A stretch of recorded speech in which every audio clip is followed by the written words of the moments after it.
সম্মানিত ভিউয়ার্স, আমার learned friend, আমার সিনিয়র, মোস্ট সিনিয়র এবং আমার যে সমস্ত লার্নেড বন্ধুরা রয়েছেন, আমার সিনিয়র এবং আমার জুনিয়র এবং আমার সহপাঠী যারা রয়েছেন, তাদের সবাইকে শুভেচ্ছা জানিয়ে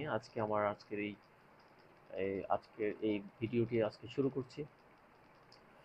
তো সবাইকে প্রীতি এবং শুভেচ্ছা জানিয়ে আজকের এই লেসনটি আমি শুরু করছি। আশা করি আপনারা যদি একটু অনুধাবন করেন এবং আজকে যদি একটু দেখেন ভিডিওটি, তাহলে হয়তো বা কিছুটা উপকৃত হতে পারেন। তো শুরু করছি। আজকে যে বিষয়টি আলোচনা করব সেটি হচ্ছে সিভিল রিভিশন। সিভিল রিভিশনটি মূলত আসলে কি দেখুন, সিভিল রিভিশনটা বিশেষ করে আপনার হাইকোর্ট পারমিশন এক্সামে যারা অংশগ্রহণ করবেন অথবা করছেন, তাদের অবশ্যই এটা খুবই জরুরি একটি বিষয়। এই বিষয়টি যদি আপনারা একটু ভালোভাবে অনুধাবন করে আপনারা পরীক্ষায় অ্যাটেন্ড করতে পারেন, তাহলে আপনাদের যে রিভিশন নামক একটি আইটেম অথবা একটি টপিকস প্রশ্ন আকারে আসবে, সেটিকে সুন্দরভাবে আপনারা সমাধান করতে পারবেন। তো রিভিশনটা কি? রিভিশনটা যদি আমি যদি বাংলা একটু ব্যাখ্যা করি, সেটি হচ্ছে কোনো মামলায় বা কার্যধারায় কোনো জেলা জজ বা অতিরিক্ত জেলা জজ ডিক্রি বা আদেশ দিয়ে থাকলে, কিংবা যুগ্ম জেলা জজ, সিনিয়র সহকারী জজ বা সহকারী জজ ডিক্রি দিয়ে থাকলে যদি তার বিরুদ্ধে আপিল না চলে, তবে হাইকোর্ট বিভাগ সংক্ষুব্ধ ব্যক্তির আবেদনক্রমে উক্ত মামলার বা কার্যধারার নথি তলব করতে পারেন। এবং যদি এটা প্রতীয়মান হয় যে এরূপ আদালত আইনে ভুল করে ভুল সিদ্ধান্তে উপনীত হয়ে ন্যায় বিচার প্রদানে ব্যর্থ হয়েছেন, তবে হাইকোর্ট বিভাগ এরূপ ডিক্রি বা আদেশ পাল্টাতে পারেন এবং যথোপযুক্ত আদেশ দিতে পারেন। তাহলে অবশ্যই বন্ধুরা, আপনারা অবশ্যই এই বিষয়টি কিছুটা হলেও বাংলায় হয়তো আমি বলছি, সেটা বুঝতে পেরেছেন যে রিভিশন মিন্স কেয়ারফুল কনসিডারেশন, মানে একটি খুব যত্ন সহকারে কি করবেন, একটি কনসিডারেশন করবেন of record of for the rectification of illegality of the judgment and decree, যে ডিক্রির মধ্যে কোনো ধরনের কোনো ভুল কিছু হলো কিনা এবং অবৈধ কোনো কিছু ঢুকলো কিনা, অফ দ্য লয়ার কোর্ট নিম্ন কোর্টে, বাই দ্য হায়ার কোর্ট কিসের মাধ্যমে, হায়ার কোর্টের মাধ্যমে, powers of the courts for exercising revisional jurisdiction, যে রিভিশনাল জুরিসডিকশনের মাধ্যমে সেটা কি করবেন, এই পাওয়ারটা এক্সারসাইজ করবেন, have been provided under section 115, আর সেই পাওয়ারটা অ্যাপ্লাই করবেন কোন কিসের আন্ডারে, 115 সেকশনের কোড অফ সিভিল প্রসিডিওর, মানে এটা দেওয়ানি যেই দেওয়ানি যে আইন, দেওয়ানি আইনের আমরা 115 ধারায় সেটাকে কি করতে পারবেন, হুইচ রানস এস ফলোস, 115 ধারায় সেটাকে কি করা যায়, সেই রিভিশনটি প্রয়োগ করতে পারে। এখানে রিভিশন কি, কোনো মামলা বা কার্যধারার কোনো যুগ্ম জেলা জজ, সিনিয়র সহকারী জজ বা সহকারী জজ কোনো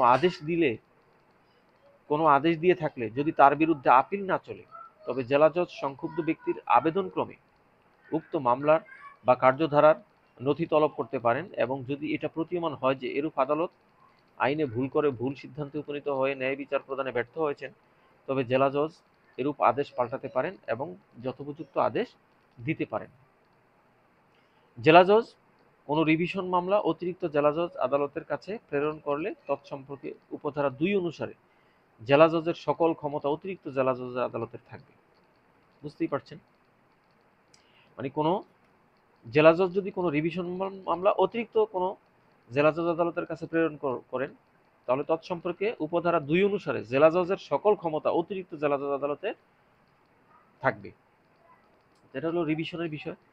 কোনো আইনের প্রশ্নে যদি ভুল সিদ্ধান্তের ফলে ন্যায় বিচারের প্রদানে ব্যর্থ হয়, আগেই আমি বলেছি যে আদালত কিন্তু এমনিতেই, বিশেষ করে দেওয়ানি মামলার ক্ষেত্রে আদালত কোনো ধরনের কোনো ভুল বুঝাবুঝি সেখানে সৃষ্টি না হওয়ার ক্ষেত্রে যথেষ্ট চেষ্টা করেন, কারণ এখানে সম্পূর্ণ ডকুমেন্ট বেস, আপনি সম্পূর্ণ দালিলিক মামলাগুলো হয়ে থাকে। সুতরাং এই দালিলিক মামলাগুলো যদি আপনি তাদের কোনো আইনগত যদি ভুল হয়ে থাকে, দ্যাট মিনস কোনো আইনের প্রশ্নে যদি ভুল করে, তাহলে ন্যায় বিচার প্রদানের ব্যর্থ হলে জেলা জজ বা অতিরিক্ত জেলা জজ ক্ষেত্রমতে উপধারা 2 বা 3 মোতাবেক আদেশ দিলে, যে ক্ষেত্রে হাইকোর্ট বিভাগ রিভিশন দায়েরের অনুমতি দিবেন, সেক্ষেত্রে উক্ত আদেশের বিরুদ্ধে হাইকোর্ট বিভাগে রিভিশনের মামলা দায়ের করা যাবে এবং হাইকোর্ট বিভাগ উক্ত মামলা বা কার্যক্রমে যথোপযুক্ত আদেশ প্রদান করতে পারে। দেখুন, তারাও কিন্তু বাউন্ড।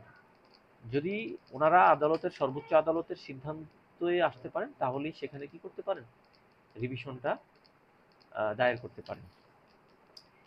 তো এই ধারায় প্রতিস্থাপনের সত্ত্ব ইতিপূর্বে 115 ধারা অনুসারে রুজুকৃত ও অনিষ্পন্ন কোনো কার্যধারা এমনভাবে নিষ্পন্ন করা হতে পারে যে 115 ধারা প্রতিস্থাপিত হয়নি। তো সেক্ষেত্রে আমরা এই রিভিশনটি এইভাবে আমরা দেখতে পাবো। তো রিভিশনটি আসলে খুবই গুরুত্বপূর্ণ একটি বিষয়। তাহলে রিভিশনটা হচ্ছে উচ্চ আদালতের নথি তলব করার একটি ক্ষমতা, যেটি ইচ্ছা করলে একটি রায়ও পরিবর্তন হয়ে যেতে পারে। একটি মামলার যেই মানে মানে কি বলে, মানে আইনের প্রশ্নে যদি ভুল সিদ্ধান্ত নেয়, তাহলে সেক্ষেত্রে উচ্চ আদালত সেক্ষেত্রে কি করতে পারে, নথি তলব করতে পারে, অথবা এটাকে রিপিট করতে পারে, অথবা এটাকে পরিবর্তন করতে পারে। সেই ক্ষমতাটার নামই হচ্ছে রিভিশন। তো আশা করি আপনারা বুঝতে পেরেছেন। রিভিশন সম্পর্কে আরেকটু আলোচনা হয়তো পরবর্তীতে আমি করব। তো আজকে এতটুকু পর্যন্তই। সবাই ভালো থাকবেন। আল্লাহ হাফেজ।